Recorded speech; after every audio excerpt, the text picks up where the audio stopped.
Pranoto Mangsa itu umumnya dikenal dengan sistem pembagian musim yang diwariskan oleh para leluhur Jawa. Nah, pembagian musim itu berfungsi untuk membagi atau menentukan kapan harus bercocok tanam, kapan memanen.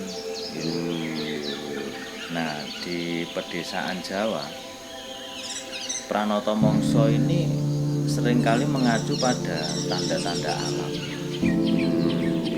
Misalnya burung yang mulai bertelur, terus bebunyian, cenggeret. Dari hewan-hewan niku nggih. Iki cenggeret wis muni, berarti iki wis teko mangsa apa ngoten niku.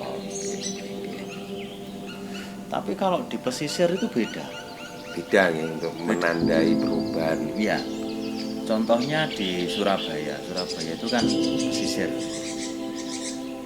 Surabaya itu dari dulu adalah kota pelabuhan besar. Pranoto Mangsanya ya berbeda dengan desa-desa yang tidak di pesisir. Karena di Surabaya itu Pranoto Mangsanya adalah perpaduan antara Jawa, Madura, Tionghoa, Arab, bahkan Eropa pada masa kolonial. Jadi mereka itu dalam Pranoto Mangsanya itu perpaduan dari banyak budaya, karena Surabaya itu adalah pelabuhan besar. Jadi banyak sekali orang-orang di situ yang membawa kebudayaan yang beraneka ragam. Itu lek teng pesisir apa yang membuat tanda perubahan cuaca atau perubahan musim?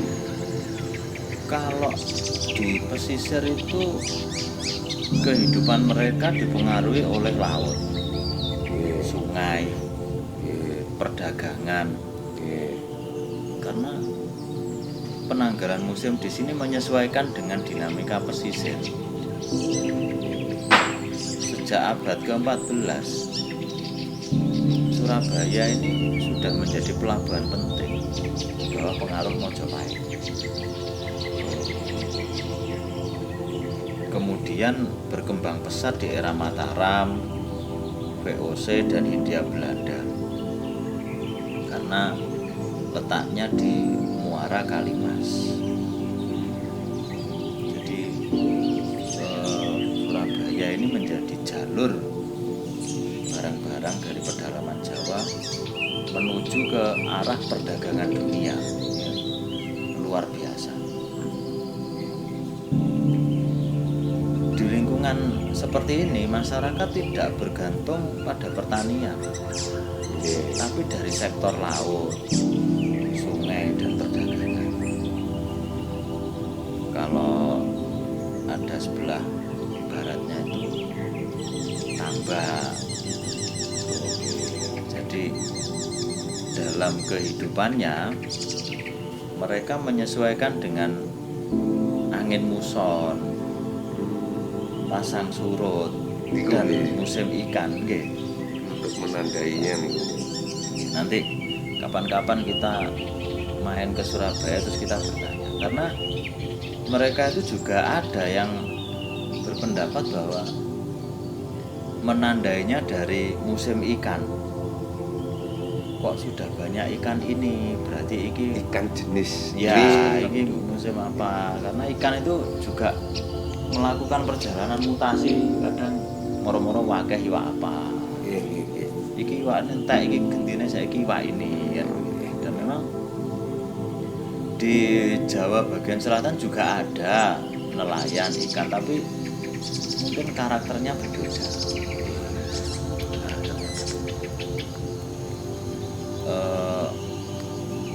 Kalau di desa itu dari tanam-tanaman, kalau di pesisir itu yaitu dari musim angin itu tadi, kekuatan angin.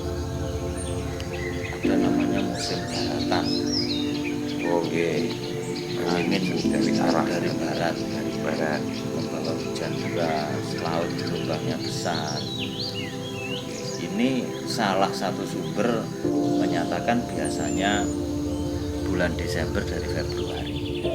Salah satu sumber. Karena sekarang itu musim juga nggak bisa diprediksi toh, nggih. Nggih.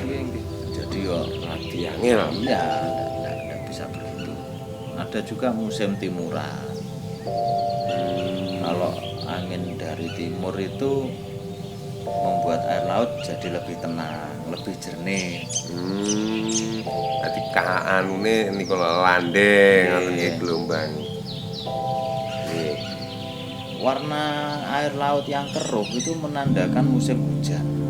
Oh, Geng kali-kali Oh, masuk nggih, itu kan nggih. akhirnya menjadikan warnanya keruh. kalau warnanya biru jernih itu kemarau. Pasang biasanya terjadi pada purnama. Itu juga dibaca oleh masyarakat sana. Terus juga fenomena perdagangan. Kok musim kapal besar datang dari luar Jawa itu menandakan berarti laut aman. Nggih, secara keseluruhan Iya. aman karena pelayaran yang Lancar. lancar. Otomatis kalau lautnya sedang tidak baik-baik saja, ya tidak banyak kapal yang datang. Nggih, nggih. Terus ramainya pasar ikan, berarti itu usum iwak. Jadi untuk nelayan-nelayan mungkin lebih aman. Lebih aman. Berarti mendapatkan hasil tangkapan yang banyak. Nggih, nggih. Kalau Pranoto Mongso pedesaan itu bisa memuat 12 musim. Tapi kalau daerah pesisir seperti di Surabaya itu lebih sederhana dan fleksibel. Karena fokus utamanya bukan menanam padi. Ya, Seperti yang pernah kita bahas tentang munculnya 7 bintang itu kan nggih, nggih. menjadi titik awal untuk menanam padi. Tapi kalau Di orang pesisir. ya pesisir itu lebih pada siklus laut itu tadi. Nggih, nggih. Mungkin yang paling dominan dari angin gitu yang dibaca. Angin, nggih. Yang dibaca dari angin. Jadi kalau di desa misalnya muni musim paceklik itu jika gagal panen. Ya, Gagal panen itu menjadi musim paceklik. Tapi kalau di Surabaya bukan gagal panen, tapi ketika ikan sedikit, nah itu pacekliknya itu. oh, Jadi masa sulitnya adalah ini untuk daerah pesisir itu kalau di kita itu mungkin gagal panen karena padinya rusak, tapi kalau di daerah pesisir itu cobonya atau cobaan hidupnya itu adalah ketika populasi ikan semakin sedikit.